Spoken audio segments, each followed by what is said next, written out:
না, উদ্বিগ্ন হয়েও না। ওয়া আনতুমুল আ'লাউনা, তোমরাই বিজয়ী হবে। তোমরাই কি হবে? ইন কুনতুম মুমিনিন, যদি প্রকৃত মুমিন হও তবেই। বুঝতে পারলাম ভাই?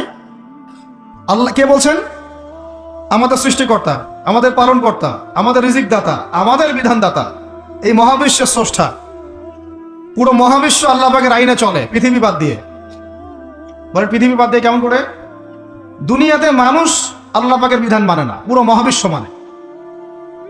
বুঝতে পারতেছি না? এই দুনিয়াতে এই পুরো মহাবিশ্বের কোটি কোটি গ্যালাক্সি, গ্রহ, নক্ষত্র, তারা, প্রত্যেকটা জায়গায়, মানে এমনকি একটা গাছের পাতাও আল্লাহ পাকের হুকুম ছাড়া, তাসবিহ ছাড়া চলে না। শুধু মানুষ হতভাগা একটা প্রাণী, যে আল্লাহর জমিনে থেকে, আল্লাহর খেয়ে, আল্লাহর পরে, আল্লাহর বাতাস থেকে শ্বাস নিয়ে, আল্লাহর দেওয়া পানি পান করে, আল্লাহ পাকের দেওয়া অর্থ, সম্পদ, রিজিক, স্ত্রী, সন্তান সব ভোগ করে আল্লাহরই জমিনে আল্লাহ বিরোধী আইন চালু করে দিয়েছে। এই মানুষই একটা হতভাগা প্রাণী। আর মন খারাপ করেন না, আমার কথা রাগ করেন না, এগুলো বাস্তব।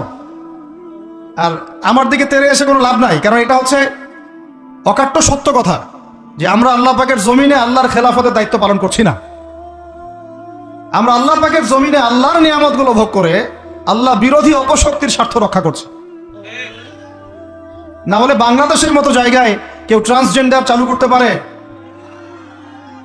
একটা 90% মুসলিমের দেশে কেউ সুদভিত্তিক ব্যাংকিং সিস্টেম চালু করতে পারে, মদের বার চালু করতে পারে, জেনার লাইসেন্স দিতে পারে, পতিতালয় লাইসেন্স প্রাপ্ত হয়, কখনো ওই যে যাত্রা পালাগান, ঢাকঢোল, ডুগি তবলা বাজতেছে, কেউ প্রতিবাদও করতে পারে না। করতে গেলে তাকে বলা হয় সে মৌলবাদী, সে সন্ত্রাসী, সে জঙ্গি, উগ্রবাদী। তো আমরা যদি আল্লাহ পাকের জমিনে আল্লাহর খেয়ে, আল্লাহর পরে, আল্লাহ পাকের সব নিয়ামত ভোগ করে এই যদি হয় আমাদের অবস্থা, তাহলে আমাকে আপনি বলেন যে আল্লাহ পাকের কি বয়ে গেছে যে আমাদের হাতে আল্লাহ পাক এই দুনিয়াতে বিজয় দিবেন? আর কোনো জাতি নাই? পুরো মহাবিশ্বে সবাই আল্লাহর হুকুম মেনে চলে। সূরা বনী ইসরাঈল পড়েন, এমন কোন সৃষ্টি নাই আল্লাহ পাকের যে আল্লাহর তাসবিহ পাঠ করে না। শুধু মানুষই হতভাগা একটা সৃষ্টি। আমরা, আল্লাহ মাফ করেন আমাদেরকে, নামাজও পড়ে না। কি করে না?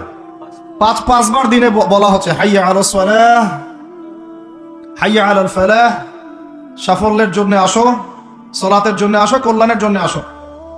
কানে ঢুকে না, যায় না নামাজ পড়তে। কোরআন, ওই যে বললাম, বাসায়, সবার বাসায় কোরআন আছে। এমন কোন ব্যক্তি আছেন আপনারা যে আপনাদের বাসায় কোরআন নাই? প্রত্যেকের বাসায় আছে। এমনকি আপনার ফোনের মধ্যে অ্যাপসে আছে, খুলে দেখার সময় নাই।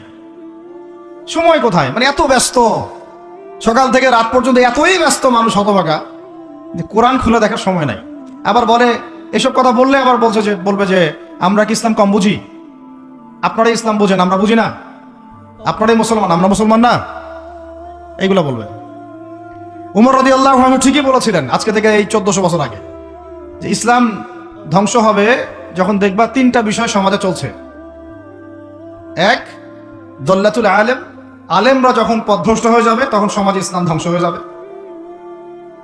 দুই, ওয়াল আইম্মাতুল মুদিল্লিন, যখন আসবে এমন কিছু শাসক যারা পথভ্রষ্ট, মুদিল্লিন, তখন সমাজে ইসলাম ধ্বংস হবে। আর ওয়াল মুনাফিকিন ফি জিদারি কিতাবিল্লাহ, যে মুনাফিকরা যখন আল্লাহর কিতাব নিয়ে বাকবিতণ্ডা করবে, মুনাফিকরাই বাকবিতণ্ডা করবে যে আমরাই বেশি বুঝি ইসলাম, তোমরা বুঝো না।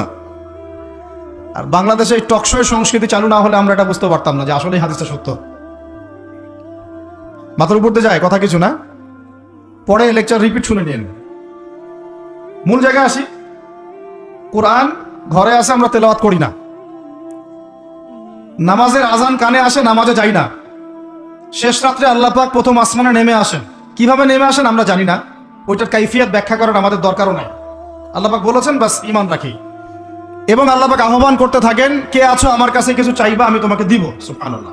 কে আছো আমাকে ডাকবা, আমি তোমার ডাকে সাড়া দিব।